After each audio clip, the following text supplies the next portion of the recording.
Hello मेरे class 10th के योद्धाओं, कैसे हो आप सभी लोग और कैसी चल रही है आप लोगों की बोर्ड एग्जाम की तैयारी। आई होप कि आप लोग बहुत अच्छे होंगे और जम के बोर्ड एग्जाम की तैयारी कर रहे होंगे। हमारे बहुत सारे प्यारे प्यारे स्टूडेंट कमेंट कर रहे थे, सर चैप्टर्स को पढ़ाइए, जो हमारा साइंस का चैप्टर है, मैथ का चैप्टर है, सोशल साइंस का चैप्टर है, इन सारे चैप्टर्स को पढ़ाइए। ठीक है, तो आज से हम लोग एक नई शुरुआत करने जा रहे हैं जिसमें हम लोग हर एक सब्जेक्ट का वन शॉर्ट क्लास देखेंगे। मतलब जो भी आपका सब्जेक्ट है, जैसे हमारा ये सामाजिक विज्ञान का आज वन शॉर्ट क्लास चलेगा चैप्टर नंबर फर्स्ट का। ठीक है, ऐसे हम लोग हर सब्जेक्ट का वन शॉर्ट क्लास लेंगे, तो टेंशन मत लो, जब तक हम हैं आप लोगों को टॉपर बना के रहेंगे। ठीक है, 95% हर सब्जेक्ट में लाओगे। देखो ये हमारा है क्लास 10th सामाजिक विज्ञान। ठीक है, क्लास 10 सामाजिक विज्ञान जिसका चैप्टर नंबर फर्स्ट, और ये वीडियो देखने के बाद आपका चैप्टर नंबर फर्स्ट जो है बिल्कुल मक्खन हो जाएगा, बिल्कुल रापचिक स्टाइल में समझेंगे, साथ में इनके इंपॉर्टेंट क्वेश्चन भी समझेंगे। ठीक है, पूरा चैप्टर बिल्कुल क्लियर हो जाएगा, जिसका नाम है भैया यूरोप में राष्ट्रवाद का उदय या फिर यूरोप में राष्ट्रवाद। बहुत आसान तरीके से समझाएंगे अपनी भाषा में, जो भी आपका है अपनी भाषा में समझाएंगे, टेंशन मत लो, बहुत अच्छे से सीधा दिमाग में घुस जाएगा। ठीक है, ये वन शॉर्ट क्लास रहेगा और 1 घंटे से कम टाइम में आप ये पूरा चैप्टर समझ जाओगे, पूरा चैप्टर बिल्कुल मक्खन हो जाएगा। तो बस वीडियो को लाइक कर देना, शेयर कर देना और चैनल को सब्सक्राइब करके बेल आइकन को प्रेस कर लेना, क्योंकि हम लोग ऐसे ही वन शॉर्ट क्लास हर सब्जेक्ट का देखेंगे। तो चलो हम लोग शुरू करते हैं एक एक टॉपिक। तो मेरे प्यारे स्टूडेंट, इसमें हम लोग सबसे पहले समझेंगे आखिर जो यूरोप में राष्ट्रवाद का अर्थ क्या है। ठीक है, यूरोप में राष्ट्रवाद कैसे हुआ, क्या क्या हुआ यूरोप में राष्ट्रवाद में, इस चीज को समझेंगे, क्योंकि ये बहुत ज्यादा इंपॉर्टेंट है। क्योंकि यूरोप में राष्ट्रवाद में बहुत सारी घटनाएं हुई थी, मतलब इसी बीच में, जो हम लोग इसी चैप्टर में पढ़ेंगे और बहुत इंपॉर्टेंट भी है। जैसे इटली का एकीकरण एंड जर्मनी का एकीकरण, ब्रिटेन का एकीकरण और भी बहुत सारी चीजें, तो बहुत ध्यान से समझना। देखो सबसे पहले हम लोग थोड़ा सा इसको समझते हैं कि भैया जो यूरोप में राष्ट्रवाद का अर्थ क्या है, आखिर इससे हमें क्या क्या सीखने को मिलेगा। ठीक है, देखो यूरोप में जो राष्ट्रवाद का उदय है एक क्रमिक प्रक्रिया है। क्या है? एक क्रमिक प्रक्रिया है। ठीक है, याद रखना, कोई भी पूछे कैसी प्रक्रिया है तो याद रखना कि एक क्रमिक प्रक्रिया थी। यह फ्रांसीसी क्रांति, अब इसी में क्या हुआ था, फ्रांसीसी क्रांति, जो कि बोर्ड एग्जाम के लिए बहुत इंपॉर्टेंट है। ठीक है, उदारवाद और राष्ट्र निर्माण के लिए संघर्ष से प्रेरित था। इसी में फ्रांसीसी क्रांति हुई थी, उदारवाद और राष्ट्र निर्माण के लिए बहुत सारे संघर्ष किए गए, बहुत सारी लड़ाइयां की गई। ठीक है, बहुत सारी चीजें की गई। यह जर्मनी और इटली जैसे राष्ट्र राज्य निर्माण के लिए संघर्ष में भी स्पष्ट था। अब जो जर्मनी है, इटली है, इसी में इसके राष्ट्र राज्य का एकीकरण भी हुआ था। तो मतलब इसी के रिलेटेड हम लोग बहुत सारी चीजें समझेंगे। तो जो यूरोप में राष्ट्रवाद का अर्थ यही है, बस इतना ही आपको समझना है। यूरोप में राष्ट्रवाद का अर्थ क्या है, तो इतना आप समझ लो, नोट कर लो कि यूरोप में राष्ट्रवाद का उदय एक क्या है, क्रमिक प्रक्रिया है। ठीक है, एक क्रमिक प्रक्रिया था। यह फ्रांसीसी क्रांति, उदारवाद और राष्ट्र निर्माण के लिए संघर्ष से प्रेरित था और यह जर्मनी और इटली जैसे राष्ट्र राज्यों के निर्माण के लिए संघर्षों में भी स्पष्ट था। ठीक है, तो ये हमारा केवल इतना ही है क्या, जो हमारा यूरोप में राष्ट्रवाद का उदय का मतलब ये है। ठीक है, बहुत सारे बच्चे कहते हैं सर यूरोप में राष्ट्रवाद चैप्टर का अर्थ क्या है, तो बस इतना ही है। अब हम लोग आते हैं सीधा टॉपिक पे। देखो जो इसमें हमारे बहुत सारे टॉपिक हैं। ठीक है, बहुत सारे टॉपिक, पहले हम लोग छोटे छोटे टॉपिक देख लेते हैं जो बहुत इंपॉर्टेंट है। जैसे हमारा भैया राष्ट्रवाद है। ठीक है, अब राष्ट्रवाद भी समझेंगे और राष्ट्र भी समझेंगे, दोनों चीजों को हम लोग बहुत अच्छे से समझेंगे। ठीक है, क्योंकि राष्ट्रवाद और राष्ट्र दोनों आपके जो चैप्टर हैं उससे रिलेटेड है। यूरोप में राष्ट्रवाद का उदय में हम लोग राष्ट्रवाद और राष्ट्र के बारे में सबसे पहले समझते हैं। देखो राष्ट्रवाद का अर्थ क्या है, राष्ट्रवाद का अर्थ क्या है, राष्ट्रवाद का परिभाषा क्या है, बहुत ध्यान से समझना। छोटा सा मैं आप लोगों को बताऊंगा कि जो राष्ट्र होता है, राष्ट्र के प्रति निष्ठा, जो राष्ट्र होता है, राष्ट्र के प्रति जो आपकी निष्ठा है, ठीक है, तथा उसकी प्रगति और उसके प्रति सभी नियम आदर्शों को बनाए रखना ही राष्ट्रवाद कहलाता है। उसके प्रति जो सभी नियम आदर्श हैं, जो राष्ट्रवाद का जो नियम है ना, बहुत सारे राष्ट्र के नियम होते हैं, तो उसको बनाए रखना ही क्या कहलाता है, राष्ट्रवाद कहलाता है। और आपका जो राष्ट्र के प्रति प्रेम है, ठीक है, जो राष्ट्र के प्रति निष्ठा है, प्रगति है और उसके प्रति सभी नियम आदर्शों को बनाए रखना ही क्या कहलाता है, राष्ट्रवाद। ठीक है, अब आपसे कोई भी पूछे भैया राष्ट्रवाद की परिभाषा, तो आप लोग बता दोगे ना, कोई दिक्कत कोई कंफ्यूजन नहीं होगा क्योंकि बहुत ज्यादा आसान है। अब राष्ट्रवाद में एक शब्द आया है राष्ट्र। तो राष्ट्र क्या होता है? देखो, राष्ट्र का मतलब होता है, मैं अर्नेस्ट रेनर जी के अनुसार बता रहा हूं कि समान भाषा, मतलब राष्ट्र का मतलब होता है जिसमें जो समान भाषा, ठीक है, और नस्ल धर्म से बने क्षेत्र को राष्ट्र कहते हैं। अर्नेस्ट रेनर जी ने यही बताया था कि राष्ट्र का मतलब होता है जिसमें क्या हो, मतलब समान भाषा हो। समान भाषा का मतलब भैया, अगर हिंदी बोल रहे हो तो सभी लोग हिंदी बोलो, अगर इंग्लिश बोल रहे हो तो सारे लोग इंग्लिश बोलो, गुजराती बोल रहे हो तो गुजराती, मतलब समान भाषा हो, समान नस्ल हो, समान धर्म हो, तो वही हमारा क्या कहलाता है? राष्ट्रवाद कहलाता है। ठीक है, तो राष्ट्र और राष्ट्रवाद आप लोग नोट कर सकते हो। ठीक है, हम लोग इसी चैप्टर में, मतलब आपका ये है राष्ट्र और राष्ट्रवाद। ठीक है, यूरोप में राष्ट्रवाद का उदय में बहुत सारे टॉपिक हैं जो बहुत इंपॉर्टेंट है बोर्ड एग्जाम के लिए। अभी आगे आगे देखो होता है क्या, ठीक है, जो बहुत इंपॉर्टेंट है, तो ये आप नोट कर लो। देखो, अब हम लोग आते हैं भैया, इसमें एक शब्द आया भैया नारीवाद।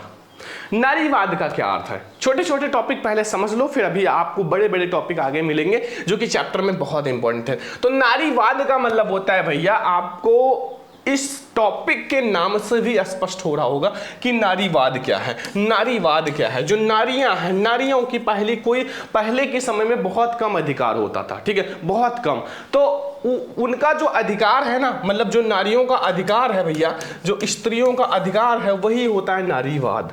ठीक है, ये सब देख सकते हो, नारियां हैं जो कि अपना अधिकार के लिए लड़ाई लड़ रही हैं। तो नारीवाद का मतलब होता है कि स्त्री, नारी पुरुषों की सामाजिक, जो स्त्री हैं और नारी पुरुषों की सामाजिक, आर्थिक एवं राजनीतिक सोच के आधार पर महिलाओं का अधिकार ही नारीवाद कहलाता है। क्या कहलाता है? जो महिलाओं का अधिकार है, जो आपके समाज में जो महिला होती हैं, महिला, तो महिलाओं का जो भैया अधिकार होता है वही क्या कहलाता है?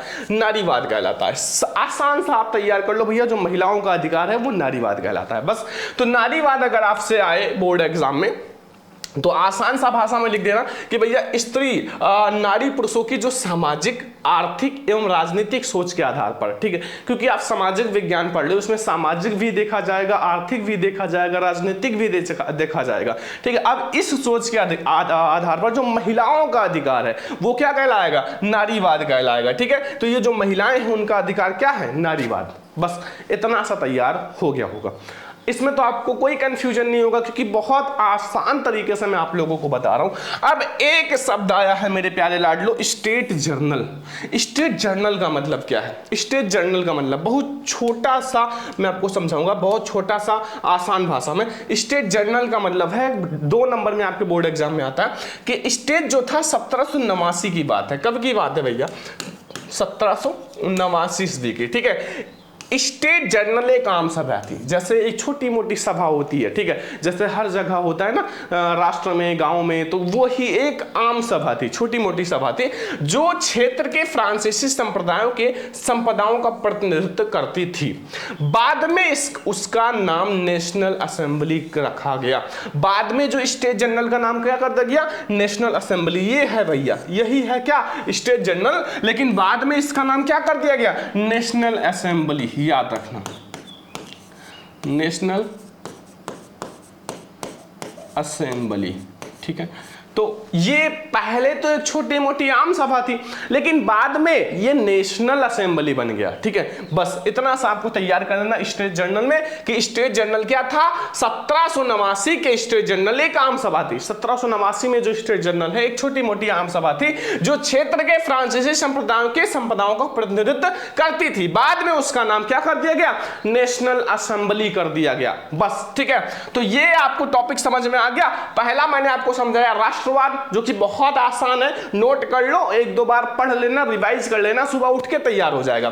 फिर मैंने आपको समझाया राष्ट्र, फिर मैंने आगे जो समझाया वो है नारीवाद, महिलाओं का अधिकार नारीवाद कहलाता है। एंड स्टेट जर्नल बहुत आसान है, स्टेट जर्नल एक आम सभा थी, बाद में इसका नाम नेशनल असेंबली कर दिया गया, मतलब बड़ा सभा बन गया। ठीक है, ये है स्टेट जर्नल का जो आम सभा, और ये है महिलाओं का अधिकार। ठीक है, ये टॉपिक समझ में आ गया? कोई दिक्कत कोई कंफ्यूजन हो भैया कमेंट बॉक्स में कमेंट कर सकते हो। फिर हम लोग अगला टॉपिक देखते हैं जो कि बहुत इंपॉर्टेंट है। तो अब अब हम लोग आगे पढ़ते हैं, बहुत ज्यादा बहुत इंपॉर्टेंट है ये आपके बोर्ड एग्जाम के लिए मेरे प्यारे रसगुल्लों। इसमें कह रहा है फ्रांसीसी क्रांति और राष्ट्र का विकास, मतलब यहां से हुआ भैया जो फ्रांसीसी क्रांति है 1789 ईस्वी की फ्रांसीसी क्रांति, जो कि बहुत इंपॉर्टेंट है भैया बोर्ड एग्जाम के लिए। हर साल बोर्ड एग्जाम में आता है, बस तैयार कर लो, क्योंकि बोर्ड एग्जाम में आएगा तो छोड़ना नहीं है, क्योंकि जब तक तोड़ेंगे नहीं तब तक छोड़ेंगे नहीं। हमारा टारगेट है 95% बोर्ड एग्जाम में बिल्कुल तबाही मचा देना। इसलिए मैं आप लोगों को वन शॉट क्लास दे रहा हूं और आराम से बैठ के पढ़ो पूरा चैप्टर एक दिन में और आराम से अपना रिवीजन करो 2-3 दिन, ठीक है। फिर हम लोग भैया फ्रांसीसी क्रांति जो 1789 की क्रांति है प्लस राष्ट्र का विकास और राष्ट्र का विकास भी समझेंगे। तो चलो मैं आपको बहुत आसान भाषा में एक एक पॉइंट को समझाता हूं। देखो भैया, सबसे पहला पॉइंट ध्यान से समझो कि फ्रांसीसी क्रांति की शुरुआत ही क्या हुआ था, 1789 ईस्वी में हुआ था। देखो जो ये भैया फ्रांसीसी क्रांति की शुरुआत हुई थी वो कब हुआ था मेरे प्यारे रसगुल्लों, 1789 ईस्वी में।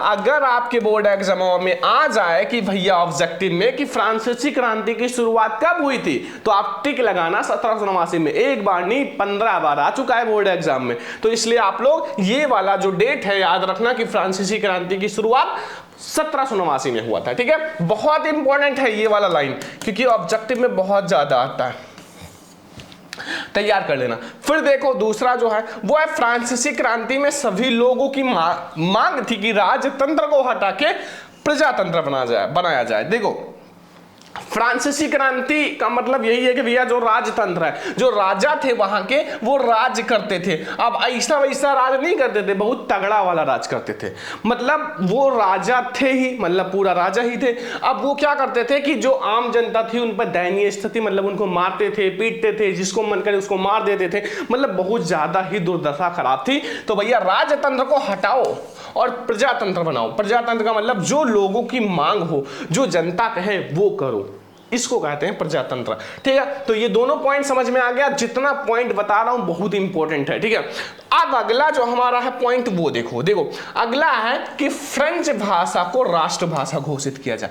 अब फ्रांस में रहकर भी फ्रांस की भाषा का राष्ट्रभाषा नहीं था। अब ये लोगों की मांग थी, जो वहां की जनता थी, भैया हम फ्रांसीसी हैं तो फ्रांस की भाषा को क्या करो, राष्ट्रभाषा घोषित करो, क्योंकि इसको राष्ट्रीय भाषा बनाओ, क्योंकि हमारी ये भाषा है फ्रांस की, ठीक है। तो फ्रेंच की भाषा को राष्ट्रभाषा घोषित करो, ठीक है। ऐसे अगला पॉइंट देखो, स्कूल या जो हटों हैं, हटों के लिए एक क्लब की स्थापना की जाए। जो स्कूल हैं, ठीक है, स्कूल या फिर हटों के लिए क्या किया जाए, एक क्लब की स्थापना की जाए जिसका नाम जैकोबिन क्लब हो, और उस क्लब का नाम क्या हो भैया, जैकोबिन क्लब हो, जहां बच्चे पढ़ सकें और भी अच्छे काम कर सकें, ठीक है। एंड एक बात और, लास्ट वाला पॉइंट, सभी भार तथा किराया एक व्यवस्था की जाए। सभी जो भार हैं तथा किराया है एक व्यवस्था किया जाए, मतलब चाहे वो उच्च वर्ग के हो, चाहे निम्न वर्ग के हो, चाहे मध्यम वर्ग के हो, तीनों वर्ग के लिए भैया एक किराया हो और एक भार हो, ठीक है। ऐसा नहीं कि मतलब जो राजा लोग हैं उनको 1500 रुपए और जो गरीब लोग हैं उनको आप 50,000 कर दो। ऐसे था पहले के टाइम, 5,000 कर दो या फिर और भी ज्यादा। पहले क्या था कि लोगों के लिए एक अलग अलग व्यवस्था थी, ठीक है। अब बाद में मतलब इसको सुधारा गया कि सभी के लिए एक जैसा व्यवस्था करना चाहिए, ठीक है। तो सभी भार तथा किराया एक व्यवस्था की जाए, मतलब एक जैसा किया जाए, बिल्कुल सेम नो डिफरेंट। तो ये आप पॉइंट नोट कर लो भैया, फ्रांसीसी क्रांति और राष्ट्र के विकास वाला बहुत इंपॉर्टेंट पॉइंट है, सारा नोट कर लो। और यही है भैया फ्रांसीसी क्रांति और यहीं से हुआ था राष्ट्र का विकास। देख लो मैंने आपको फिगर के साथ भी समझा रहा हूं ताकि छोटा मोटा भी आपका कंफ्यूजन ना हो, क्योंकि हमारे नन्हे मुन्ने स्टूडेंट बहुत जल्दी कंफ्यूजन में चले जाते हैं क्योंकि वो समझते नहीं है। तो उसको आप समझो पहले, ठीक है, फिर आप कंफ्यूजन में जाओ। तो ये पॉइंट आप नोट कर लो, बहुत इंपॉर्टेंट है। जितना पढ़ा रहे हैं चैप्टर में आप उतना पढ़ो। आगे आओ, ये वाला आप बिल्कुल 100% ये समझना कि पेपर में छपेगा, ठीक है, पेपर में छपेगा, क्योंकि ये वाला पॉइंट बहुत इंपॉर्टेंट है और आप लोग बहुत अच्छे से ये जितने भी हेडिंग बताऊंगा ना वो नोट कर लेना। नाम है कि फ्रांसीसी क्रांति के प्रमुख कारण।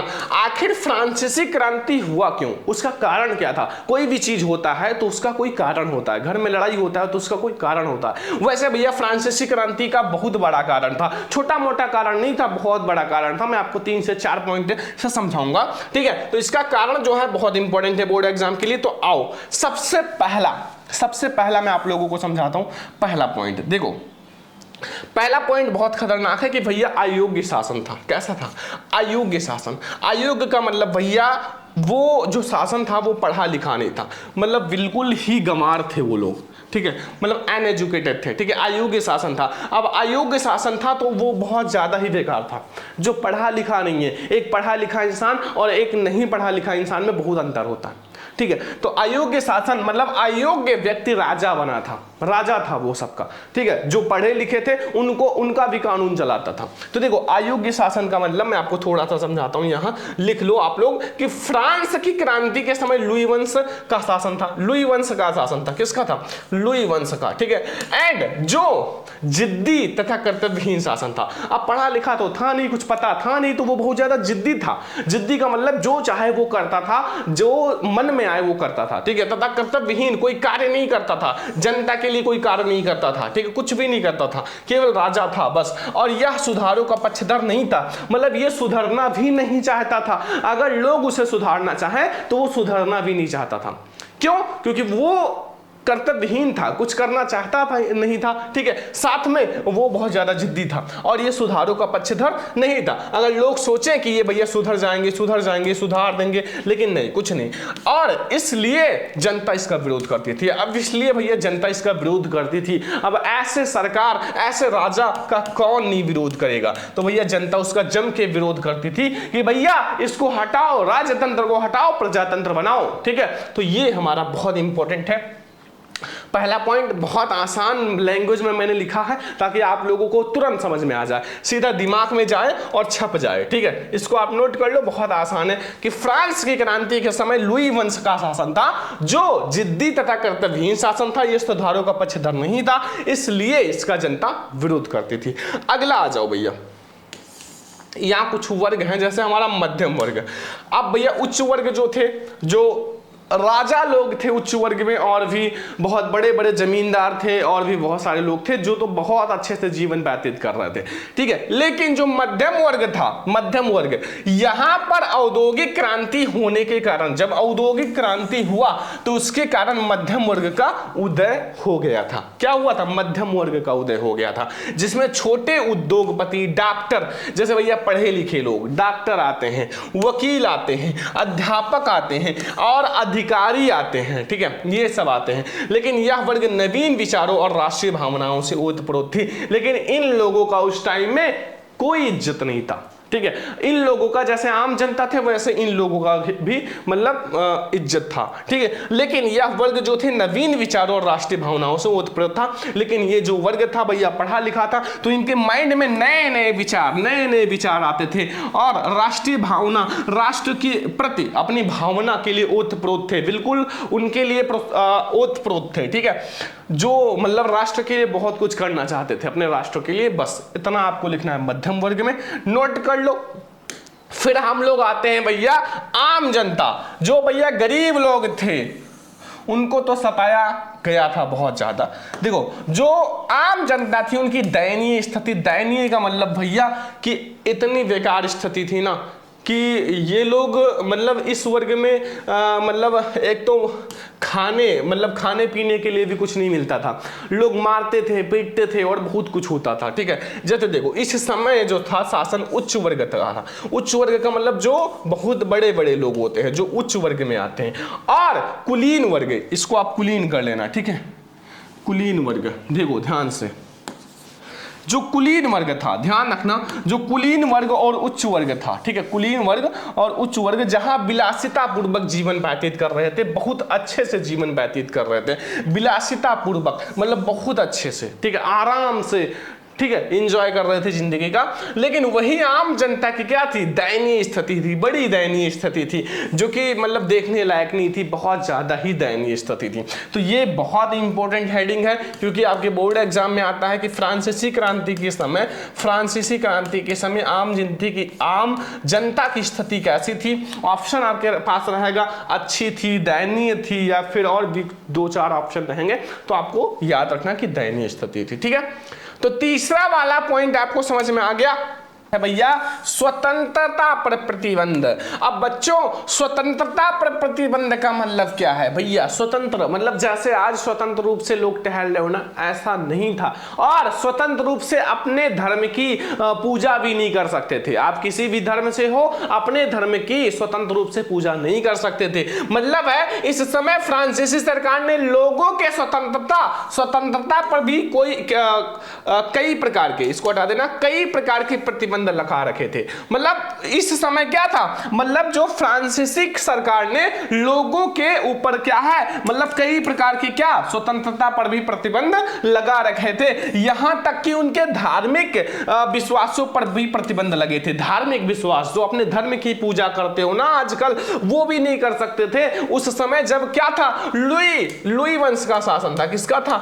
लुई वंश का शासन था, याद रखना। ठीक है, लुई वंश का शासन था। ठीक है मेरे प्यारे रसगुल्लों, एंड ये आप लोगों को समझ में आ गया, बहुत आसान सा था, याद रखना कि लुई वंश के शासन के समय स्वतंत्रता पर भी प्रतिबंध लगा था। और इस समय आप अपने धर्म का, मतलब अपने धर्म का भी पूजा नहीं कर सकते थे, विश्वासों पर भी प्रतिबंध लगा था। ठीक है, नोट कर लो, बहुत आसान है कि इस समय फ्रांसीसी सरकार ने लोगों की स्वतंत्रता पर कई प्रकार के प्रतिबंध लगा रखे थे, और यहां तक कि उनके धार्मिक विश्वासों पर भी प्रतिबंध लगा था। ठीक है, अब देखो मेरे प्यारे रसगुल्लू, ये बहुत इंपॉर्टेंट है, 100% पेपर में आएगा। तो फ्रांसीसी क्रांति के कारण में आपको 4 हेडिंग याद रखना है, अयोग्य शासन, मध्यम वर्ग, एंड फिर आप लोगों को आगे आम जनता की दयनीय स्थिति, स्वतंत्रता पर प्रतिबंध। आगे देख ले, नहीं बस इतना ही आपको तैयार कर लेना, 4 हेडिंग। अगर आपने ये चारों हेडिंग तैयार कर लिया, देखो हेडिंग आप जरूर तैयार कर लो। मान लो अगर ये आपको नहीं जल्दी याद होता जो मैंने लिख रखा है ना, तो हेडिंग आप तैयार कर लो। बोर्ड एग्जाम में बना बना के लिख देना, नंबर भर भर के मिलेगा। ठीक है, बना बना के लिख देना, लेकिन हेडिंग तो तैयार रखो। अगर आपको पता है आम जनता की दयनीय स्थिति, तो आप सभी को पता होगा कि दयनीय का मतलब बहुत बेकार, और आम जनता का मतलब जो आम जनता थी, ठीक है, जो छोटी मोटी जनता थी, जो गरीब थे, बस। तो अगर हेडिंग याद है तो आई होप कि आप बना बना के लिख सकते हो। स्वतंत्रता पर प्रतिबंध, अगर ये हेडिंग याद है ना, बोर्ड एग्जाम में अगर आपको ये हेडिंग याद है, तो स्वतंत्रता का मतलब लोग जो स्वतंत्र रूप से टहलते हैं उस पर प्रतिबंध लगा था। ठीक है, तो ऐसे आप बना के भी लिख सकते हो, टेंशन नहीं लेने का। ठीक है, सोशल साइंस बहुत आसान है, बच्चे करते क्या है कि रटने में लग जाते हैं। अब भाई सोशल साइंस को रटोगे तो बहुत बड़ा हो जाएगा, वो भी आप बुक से रट रहे हो तब तो बहुत बड़ी बात है, क्योंकि ये जो मैंने आपको 4 हेडिंग बताया, बुक में आपको 15 हेडिंग दिए रखे, लो याद करो। तो नहीं, कभी नहीं, बुक से आप नहीं रट पाओगे। ठीक है, जितना मैं आपको पढ़ा रहा हूं उतना पढ़ो, फिर आप चैप्टर देखो, आपके लिए बिल्कुल रसगुल्ला हो जाएगा, पेपर में वही आएगा जितना मैं आपको पढ़ाऊंगा। ठीक है, आगे आ जाओ। अब भैया होता है नेपोलियन का शासन। अब आता है भैया जो नेपोलियन थे, मतलब जो नेपोलियन थे, ये जो नेपोलियन है ना, इनका शासन आता है। ठीक है, क्योंकि ये लोग बहुत अच्छे काम किए थे फ्रांस में। ठीक है, क्योंकि ये जो राजा थे इनके काम से संतुष्ट नहीं थे, जनता भी नहीं था और भी सारे लोग नहीं थे, तो इसलिए नेपोलियन आए और बहुत अच्छे काम किए थे, जो कि इसलिए इनका नाम है नेपोलियन का शासन। और वेरी इंपॉर्टेंट है भैया, देखो जो मैं आपको पढ़ा रहा हूं इस चैप्टर में, यहीं से आपके ये चैप्टर बहुत इंपॉर्टेंट है। पहला, यहां से आपके ऑब्जेक्टिव भी आते हैं, लघु भी आते हैं बच्चों, दीर्घ भी आते हैं। तो आई रिक्वेस्ट हूं कि बहुत ध्यान से समझना। ठीक है, बहुत ध्यान से समझना। देखो नेपोलियन के शासन में हम लोग समझेंगे। पहला देखो, एक एक पॉइंट आप समझना। ठीक है, मैं आपको एक एक पॉइंट समझाऊंगा। पहला, जब नेपोलियन फ्रांस पर अपना शासन चलाया तो प्रजातंत्र को हटा के राजतंत्र की स्थापना की। ठीक है, देखो अब जब नेपोलियन आया तो उन्होंने प्रजातंत्र को हटाया, राजतंत्र बनाया। ठीक है, जब नेपोलियन ने अपना शासन चलाया तो दूसरा आप देखो, कानून के सामने सबको बराबर अधिकार रखना। कितनी अच्छी बात है, कितना भी आप राजा हो, अपने घर के राजा हो, ठीक है, कितना भी आपके पास पैसा है, अपने घर के हो, लेकिन सभी के सामने भैया कानून का बराबर अधिकार। जैसे आजकल बहुत सारे केसेस चलते हैं ना, तो चाहे जो हो सबके ऊपर सेम ही है, ठीक है। तो वही चीज है कि कानून के सामने सबको बराबर अधिकार रखना। तो बहुत अच्छा काम किया भैया नेपोलियन ने, जो कि मतलब फ्रांसीसी लोगों के लिए बहुत अच्छे काम किए थे। तो कानून के सामने सबको बराबर अधिकार रखना, चाहे वो एक आम जनता हो, चाहे वो गरीब हो यानी कि आम जनता, चाहे वो आपका कुलीन वर्ग का हो मतलब बड़े लोग हो, सबका क्या है, बराबर अधिकार है कानून के सामने। तीसरा है संपत्ति के अधिकार को सुरक्षित बनाया। जो संपत्ति है, संपत्ति के अधिकार को सुरक्षित बनाया, मतलब बिल्कुल सुरक्षित करा, ठीक है। अगला है भूदासवत और जो जागीरदारी शुल्क से मुक्त किया और सभी वर्ग को सामान रखना, सभी वर्गों को सामान रखा। कौन? जो नेपोलियन लोग थे। जब नेपोलियन ने शासन किया तो ये सब बहुत अच्छे काम किए थे, ठीक है। बस तैयार कर लो भैया, ये मैंने आप लोगों को बहुत अच्छे से समझाया है, जो कि बहुत अच्छे काम किए थे ये सारे, जो कि जब नेपोलियन फ्रांस पर अपना शासन चलाया तो प्रजातंत्र को हटा के राजतंत्र बनाया, कानून के सामने सबको बराबर अधिकार दिया। ये सारे जो नेपोलियन आए थे, ठीक है, सबको बराबर अधिकार दिया एंड संपत्ति के अधिकार को सुरक्षित रखा, भूदासवत और जागीरदारी शुल्क को मुक्त करा एंड सभी वर्ग को समान अधिकार दिया, ठीक है। तो नेपोलियन ने ये सारे काम किए थे बहुत अच्छे। अब आगे हमारा मेन भूमिका आता है नेपोलियन का, कि नेपोलियन के द्वारा किए गए सुधार। सबसे मेन जो है, जो 100% बोर्ड एग्जाम में आएगा, ठीक है, वो ये आएगा, जो अब मैं आप लोगों को समझाने आ जा रहा हूं कि नेपोलियन जो थे उनके द्वारा कौन कौन से सुधार किए गए थे, किस प्रकार के सुधार किए गए थे, क्या क्या किया गया था, वो चीज हम लोग समझेंगे, ठीक है। और बोर्ड एग्जाम में 10 से 15 बार आ चुका है भैया लगातार कि नेपोलियन के द्वारा किए गए सुधार को बताओ, नेपोलियन के द्वारा किए गए सुधार, क्या क्या सुधार किया गया था, हेडिंग बाई हेडिंग समझेंगे, टेंशन मत लो। ऐसा पढ़ाएंगे कि कोई नहीं पढ़ा पाएगा, लेकिन बस आप लोग ध्यान से पढ़ो, नोट करो, नोट्स बनाओ अच्छे से, खुद से नोट्स बनाओ। मैं आप लोगों को नोट्स दे दूंगा बाद में, लेकिन अभी आप लोग खुद से बनाओ। जब खुद से बनाओगे तो ज्यादा बेहतर समझ में आएगा और कुछ बड़ा कर पाओगे, ठीक है, बोर्ड एग्जाम में टॉपर बनोगे। देखो, नेपोलियन बोनापार्ट विश्व के महानतम व्यक्तियों में से एक था। क्या था? एक महानतम व्यक्तियों में से एक था। कौन था? उसका नाम थे नेपोलियन बोनापार्ट, ठीक है। बहुत अच्छा इंसान था। महानतम मतलब जो महान व्यक्ति हैं उसमें से एक था।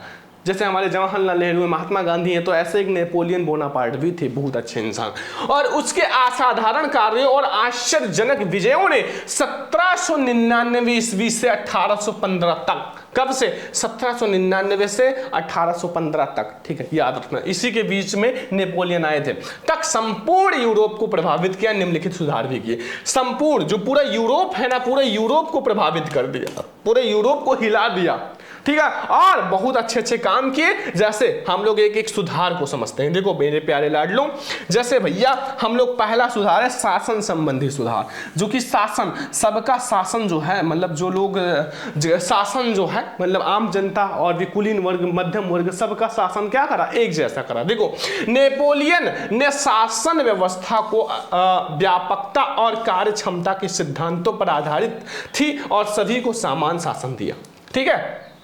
अब नेपोलियन ने क्या किया कि सभी को समान शासन दिया। कोई भी हो, कहीं से भी हो, सबका शासन समान है, मतलब कुछ भी हो, कानून हो या फिर कुछ और हो, सबको समान अधिकार मिलेगा, ठीक है। तो वही किया पहला नेपोलियन ने अपने सुधार में, कि नेपोलियन ने शासन व्यवस्था को व्यापकता और कार्य क्षमता के सिद्धांतों पर आधारित थी। मतलब कार्य क्षमता जैसा, मतलब कार्य जैसे कार्य होता है ना, तो कार्य इसके सिद्धांत पर आधारित था, ठीक है। जैसा कार्य होगा वैसे शासन मिलेगा। साथ में सभी को समान शासन दिया, सभी को समान शासन मिला। नोट कर लो, बहुत इंपॉर्टेंट है। अगला हेडिंग देखो, अगला जो सुधार किए वो है आर्थिक सुधार। आर्थिक सुधार में क्या किया? देखो, एक एक को भैया नोट कर लेना, ठीक है। नेपोलियन द्वारा किए गए सुधार जितना बता रहे हैं सारा नोट कर लो। देखो, नेपोलियन ने पेरिस में बैंक ऑफ फ्रांस की स्थापना कराई। पहले बैंक नहीं था, बाद में जब नेपोलियन आया तब बैंक ऑफ फ्रांस की स्थापना कराई। अब बैंक ऑफ फ्रांस की स्थापना कराई, मजदूरों का वेतन निश्चित किया। मजदूर जो लोग थे, जो इंसान मजदूर थे, जैसे बहुत सारे मजदूर होते हैं, तो उनका क्या किया? वेतन निश्चित किया कि भैया उनका वेतन निश्चित है। अगर भैया 500 रुपए मिल रहे हैं तो सभी को 500 रुपए मिलेगा, चाहे यहां हो या 100 किलोमीटर दूर जाए काम करने, लेकिन वेतन निश्चित हो गया, ठीक है। और पहले क्या था? कहीं जाओ भैया कोई 50 रुपया दे रहा है, कोई 100 रुपया दे रहा है, मतलब ये सब निश्चित नहीं था। और जगह जाओ आपको 600 मिलेगा, मतलब कैसा भी हो, मतलब हर जगह निश्चित नहीं था। लेकिन फिर क्या करा, नेपोलियन जब आए तब बैंक ऑफ फ्रांस की स्थापना कराई और मजदूरों का वेतन निश्चित किया। और जो ये भैया चोर बाजारी है, भैया चोर बाजार जो कि अभी भी बहुत सारी जगह है, तो चोर बाजारी सट्टेबाजी को समाप्त किया, जो कि बहुत बड़ी बात है। ठीक है, चोर बाजारी सट्टेबाजी को बिल्कुल बंद कराया, समाप्त किया। नोट कर लो, जितना मैं आपको बता रहा हूं भैया वो सब समझ में आना चाहिए। ठीक है, बाद में जब पेपर में आएगा तब ये मत कहना सर भूल गए थे नोट करना, ठीक है, ये मत कहना हमसे, क्योंकि तब बहुत तगड़ा तगड़ा थप्पड़ मिलेगा। देखो अब यहां हम लोग समझने वाले हैं कि भैया धार्मिक सुधार, ये हम लोगों ने आर्थिक सुधार समझा था, अब धार्मिक सुधार, धर्म, जैसे भैया नेपोलियन जो थे वो धार्मिक सुधार पर भी बहुत अच्छे अच्छे काम किए थे। अब भैया जब फ्रांसीसी क्रांति, मतलब फ्रांस की क्रांति के समय जो लुई वंश का शासन था, उन्होंने क्या किया था, धार्मिक पर भी प्रतिबंध लगा दिया था। मतलब इस पर भी कई प्रकार के प्रतिबंध लगे हुए थे कि आप अपने धर्म का पूजा नहीं कर सकते, उस पर भी प्रतिबंध लगा था, बहुत प्रकार के। अब इसको क्या किया, सुधार किया। जैसे नेपोलियन ने अपने देशवासियों की धार्मिक स्वतंत्रता प्रदान करने का प्रयत्न किया, मतलब प्रदान करने का प्रयत्न किया, मतलब पूरा प्रयास किए कि भैया आप अपने धर्म का पूजा आराम से कर सकते हो, कुछ भी कर सकते हो, उस पर कोई भी प्रकार का प्रतिबंध नहीं लगेगा। तो भैया नेपोलियन ने अपने देशवासियों के धार्मिक स्वतंत्रता प्रदान करने का प्रयत्न किया, मतलब प्रदान का मतलब है कि मतलब देने का प्रयत्न किया। अगला हेडिंग, शिक्षा संबंधी सुधार। भैया शिक्षा संबंधी सुधार, जो कि बच्चे, छोटे छोटे बच्चे जो हैं वो शिक्षा संबंधी सुधार भी मिलना चाहिए। तो नेपोलियन ने शिक्षा के क्षेत्र में महत्वपूर्ण सुधार किए और अपने फ्रांस में राष्ट्रीय शिक्षा की नींव डाली और पेरिस, इसको पेरिस कर लेना, पेरिस में एक विश्वविद्यालय की स्थापना कराई। किसका स्थापना कराया, विश्वविद्यालय। पेरिस में क्या कराया, विश्वविद्यालय की स्थापना कराई, जो कि बहुत बड़ी बात है। विश्वविद्यालय का मतलब पूरे विश्व में फेमस है। ठीक है, तो ये हो गया बहुत इंपॉर्टेंट। अब वो विश्वविद्यालय से इतने बहुत सारे बच्चे पढ़ाई करते हैं, बहुत सारे बच्चे पढ़ाई करें, बहुत कुछ हुआ। ठीक है, तो इसलिए भैया ये बहुत इंपॉर्टेंट हेडिंग हो जाता है, शिक्षा संबंधी सुधार। ठीक है, तो शिक्षा के क्षेत्र में भी बहुत महत्वपूर्ण सुधार किए थे। तो ये हमारे हेडिंग हो गए भैया। चारों हेडिंग तैयार कर लो, 3 हेडिंग 4 हेडिंग जो भी है। एक तो शासन संबंधी सुधार नेपोलियन ने किया, फिर हमारा है आर्थिक सुधार, फिर धार्मिक सुधार, फिर शिक्षा संबंधी सुधार। नोट कर लो क्योंकि ये बहुत इंपॉर्टेंट है भैया, 100% बोर्ड एग्जाम में आएगा, तैयार कर लेना। ठीक है, नेपोलियन द्वारा किए गए सुधार। अब अगला जो हमारा आता है बहुत इंपॉर्टेंट है मेरे प्यारे लाडलों, कि एक शब्द आता है मारियोन और एक शब्द आता है जर्मेनिया। कौन थे, वेरी इंपॉर्टेंट है कि जो मारियोन थे और जर्मेनिया थे वो कौन थे, आखिर ये कौन थे, बहुत इंपॉर्टेंट है। आपके भी माइंड में आएगा जब आप बुक पढ़ोगे ना, तो आपके माइंड में आएगा ये मारियोन और जर्मेनिया कौन है। ठीक है, जो कि आपके बोर्ड एग्जाम में भी बहुत बार आया हुआ है, क्योंकि बहुत बार बोर्ड एग्जाम में भी आया, मतलब हर साल बोर्ड एग्जाम में आता है। तो अगर आपके माइंड में आता है कि ये कौन है, तो आओ मैं आप लोगों को समझाता हूँ। देखो, सबसे पहले हम लोग समझते हैं मारियोन, फिर जर्मेनिया। जर्मेनिया नाम से आपको थोड़ा सा स्पष्ट हो रहा होगा कि जर्मन लोग था। ठीक है, जर्मेनिया का मतलब होता है जर्मनी। ठीक है, ये तो आपको थोड़ा सा स्पष्ट हो रहा होगा। अब भैया देखो, मारियोन का मतलब भैया एक लोकप्रिय नाम था। क्या था, एक लोकप्रिय नाम था, बहुत लोकप्रिय था। कहाँ के लिए, फ्रांस के लिए। कहाँ के लिए, फ्रांस के लिए। ठीक है, अतः फ्रांस ने अपने स्वतंत्रता के नारी प्रतीक को यही नाम दिया। क्या दिया था, फ्रांस ने अपने स्वतंत्रता के नारी प्रतीक को क्या नाम दिया था, मारियोन। क्या नाम दिया था, मारियोन। याद रखना, ठीक है, कि भैया मारियोन अगर शब्द आपके माइंड में आए तो याद रखना कि ये फ्रांस के स्वतंत्रता का नारी रूपक है। ठीक है, जो फ्रांस है, फ्रांस के स्वतंत्रता का नारी रूपक का यही नाम है। ठीक है, यही है मारियोन। और इनके चिन्ह स्वतंत्रता व गणतंत्र के प्रतीक, जो इनके चिन्ह है ना, मतलब इनके चिन्ह है भैया, जो मारियोन के चिन्ह है वो स्वतंत्रता व गणतंत्र के प्रतीक लाल टोपी, तिरंगा और कलगी थे। क्या थे, लाल टोपी था, मतलब जो लाल टोपी था, और तिरंगा था और कलगी था, ये 3 चीज थे, ठीक है। और मारियन की जो प्रतिमाएं हैं, प्रतिमाओं का मतलब होता है जो फोटो, तो खींच मेरी फोटो, ठीक है।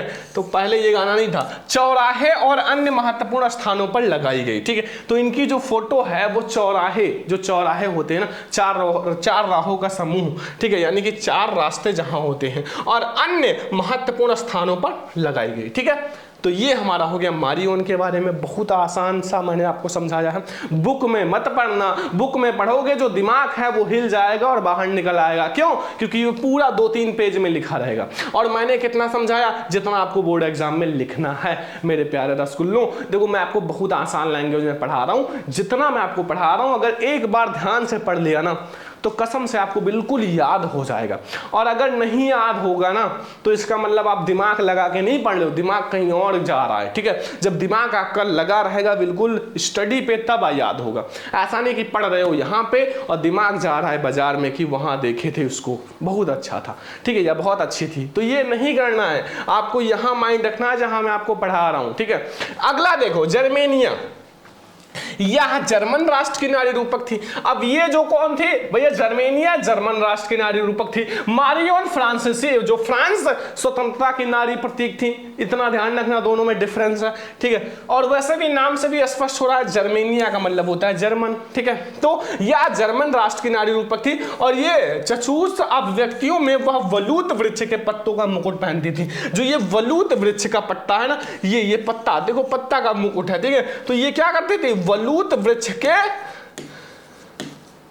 पत्तों का मुकुट पहनती थी, ठीक है, ठीक है। एंड क्योंकि जर्मनी में वलूत वीरता का प्रतीक है। क्या है? जो वलूत है ना, वलूत वृक्ष का पत्ता जो है वो वीरता का प्रतीक है, ठीक है। एंड उसने हाथ में तलवार, ये भैया देखो तलवार, हाथ में क्या है? तलवार पकड़ी हुई थी और उस पर यह लिखा हुआ था, ठीक है। अब इसी पर मतलब ये जो वलूत वृक्ष का जो पत्ता है या फिर कुछ वीरता है वो लिखा हुआ था। अब इसमें तो दिखेगा नहीं क्योंकि ये मैंने आप लोगों के लिए बहुत अच्छे से लिया है ताकि आप लोगों को और बेहतर समझ में आए। तो बस इतना आपको समझना है मारियन और जर्मेनिया के बारे में। इसके बाहर आपको नहीं समझना है कुछ। नोट कर लो, ठीक है, नोट कर लो, बहुत इंपॉर्टेंट है, ठीक है। नोट कर लो, फिर हम लोग आगे समझते हैं कि हमारा कौन सा हेडिंग है।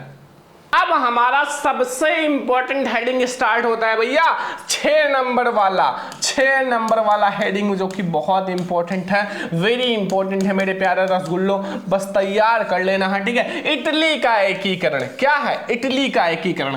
भैया इटली का एकीकरण कैसे हुआ, कौन कौन सी प्रक्रिया हुई, क्या क्या हुआ, मैं तो था नहीं, बस मैंने भी पढ़ा है जो मैं आप लोगों को पढ़ा दूंगा, ठीक है। देखो बहुत आसान लैंग्वेज में समझाऊंगा, ज्यादा नहीं बताऊंगा, जितना बताऊंगा जितना आपको लिखना है। देखो पहला क्या कह रहा है, यहां ध्यान से समझो। इसमें क्या कह रहा है कि 19वीं शताब्दी, पहला पॉइंट कि 19वीं सदी के मध्य इटली 7 राज्यों में विभाजित था। कितने? 7 राज्य, मतलब बहुत ज्यादा विभाजित हो गया था, 7 राज्य में विभाजित था, बहुत मतलब। अब इसको हमें क्या करना है? एकीकरण करना, इकट्ठा करना है, ठीक है। तो भैया 19वीं शताब्दी के समय क्या था? 19वीं सदी के समय जो इटली है वो 7 राज्यों में विभाजित था। दूसरा पॉइंट देखो, 1830 ईस्वी के दशक में जोसेफ मेजनी, कौन था? जोसेफ मेजनी, ठीक है, ने एकीकृत गणतंत्र के रूप में इटली के एकीकरण के लिए प्रयास करना प्रारंभ किया। किसने शुरू किया? जोसेफ मेजनी ने, ठीक है। क्या किया? जो एकीकृत गणतंत्र के रूप में इटली के एकीकरण करने का प्रयास किया, मतलब इटली का जो एकीकरण है उसको करने का प्रयास किया, ठीक है। और 1859 ईस्वी में सार्डिनिया पीडमार्क ने ऑस्ट्रिया को पराजित किया। जो सार्डिनिया पीडमार्क है उन्होंने क्या किया? जो ऑस्ट्रिया है उसको क्या किया? पराजित किया। इस युद्ध में जोसेफ गैरिबाल्डी ने के नेतृत्व में अनेक सैनिक ने भी भाग लिया। अब बहुत सारे सैनिक ने भी भाग लिया क्योंकि हमें ये युद्ध क्या है? जीतना है, ठीक है। आगे आ जाओ भैया, अगला हेडिंग देखो, अगला है चौथा नंबर कि 1861 ईस्वी में विक्टर एम्यूनियल द्वितीय को, अब क्या हुआ जब भैया जो ऑस्ट्रिया को पराजित किए तो क्या हुआ? इटली का एकीकरण हो गया। अब क्या किया? मतलब इमेनुअल द्वितीय को एकीकृत इटली का राजा घोषित किया गया और 1870 ईस्वी में यह एकीकरण पूर्ण हुआ। कब पूर्ण हुआ? 1870 में। बस इतना 4 हेडिंग याद रखना। अब देखो 4 पॉइंट और इसके साथ आप थोड़ा थोड़ा बना के भी लिख सकते हो सामाजिक विज्ञान में, ठीक है। बस यही पूर्ण हो गया कि भैया 1861 में विक्टर एम्मानुएल द्वितीय को इटली का राजा घोषित किया गया और 1870 में एकीकरण पूर्ण हो गया। ठीक है, तो ये नोट कर लो, फिर हम लोग आगे बढ़ते हैं। देखो एक शब्द आया भैया बिस्मार्क, बिस्मार्क जो कि अभी आगे समझेंगे, लेकिन आगे समझने से पहले हम लोग बिस्मार्क को समझ लेते हैं।